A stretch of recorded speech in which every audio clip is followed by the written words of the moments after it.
If you're struggling with something right now, and it's hard to believe that God is coming through for you, I have 5 Bible verses for when it's hard to trust God.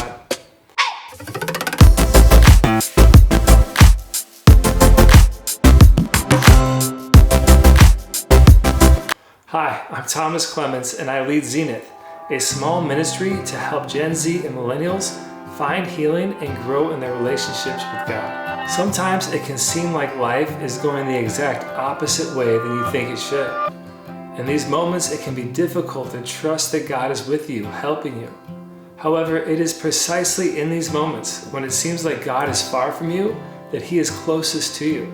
We can see this in the scriptures, which offer countless stories and examples of God coming through for people when it might seem extremely logical for them to lose their trust in God. The best example is when Jesus dies on the cross and everything His disciples had hoped for seemingly died with Him. It must have been incredibly hard to trust in God at this time. We read of Mary Magdalene weeping as she visits the tomb of Jesus on what would become Easter Sunday. And I can only imagine the despair and heartache she must have felt. However, we have the hindsight to know that it was precisely at this moment of total defeat and loss that Mary Magdalene was about to experience complete victory and gain more than she could have ever imagined. I find hope in this story as I journey through my own life, experiencing its ups and downs. Over the years of running Zenith, I have shared many instances in my life when the Lord has similarly brought victory for me when things seemed utterly dark. God has shown me many times that He brings the most amazing sunrises out of the darkest nights. To drive home this point even more, here are 5 Bible verses that showcase the hope that we can have in God and instruct us on how we must think about God and our life. There are many more in the Bible that I did not include, so if you have one that you like in particular, please feel free to share it by commenting below.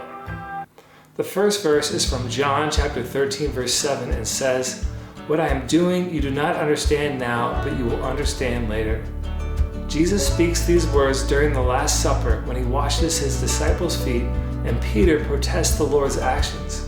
Jesus meets Peter's confusion with this simple explanation that promises future understanding for what does not make sense to anyone at the time. It makes more sense to us now. Of course, Jesus would wash the feet of His followers. However, this was not how things were done in the first century. Jesus' response to Peter's refusal is a striking reminder to us all that sometimes you don't understand what is happening in your life. However, you can still trust that the Lord is taking care of you and what you are going through will eventually make sense. The next verse is from Exodus chapter 14, verse 14. It says, "The Lord will fight for you, you have only to keep still." Moses says this to about 2 million upset people who were confused and frightened about being trapped at the banks of the Red Sea with the Egyptian army closing in to drag them back to Egypt. He tells them this because of his great trust in God that he hopes to inspire in the Israelites. He did not yet know how God would save them, but he knew that God would. Looking back, we know that Moses was right, and now we can view our own lives with this understanding. We can already assume that the Lord will take care of us.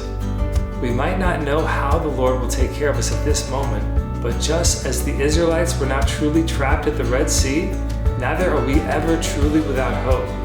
It may not be the path you want it to be, but God will always bring what is best for you if you trust Him.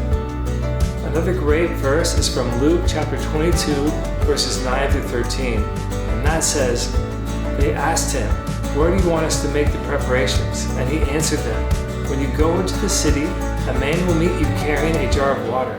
Follow him into the house that he enters and say to the master of the house, "The teacher says to you, where is the guest room where I may eat the Passover with my disciples?" He will show you a large upper room that is furnished. Make the preparations there." Then they went off and found everything exactly as He told them, and there they prepared the Passover.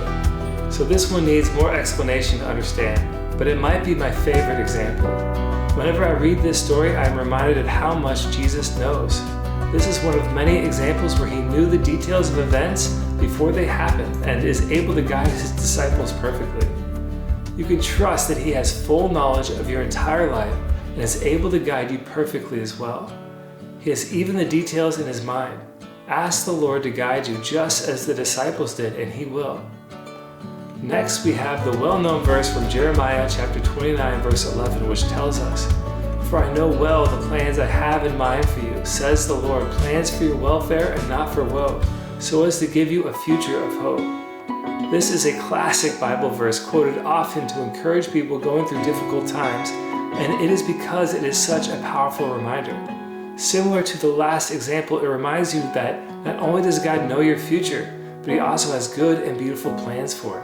One of my favorite Bible passages is from Proverbs chapter 3, verses 5 and 6, which says, "Trust in the Lord with all your heart, on your own intelligence do not rely.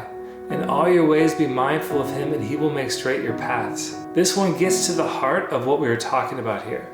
Basically, it is saying to trust in God even when life does not make sense. This verse has played such a powerful role in my own life. Many times I've trusted God when it seemed crazy, and He definitely came through for me. My life has so many stories that I've shared with others where God has led me to see Him do amazing things, including the time when I was 21 and the Lord helped me overcome some pretty severe addictions that I struggled with in one day. At 17, I survived a severe car accident that nearly took my life and should have left me with life-altering injuries. In college, after my girlfriend broke up with me, I prayed a special prayer to see if I should wait for her to return to me or move on. God miraculously answered my prayer to tell me to wait, and after a difficult year of it looking like she would never return, she came back to me, and we are now married. On a trip to Europe, I experienced God's supernatural care for us when He amazingly guided me through the streets of Athens to meet up with a group of friends. This last example shows us that we can trust in God even when it involves basic and mundane things like traveling. God cares about you and loves you, which means that He cares about the things that you care about. When you feel like it's hard to trust in Him at the difficult moments in your life, pull out one of these Bible passages, look to Him, and remember that He is a good God who is seeking to bring good things to you through every aspect of your life.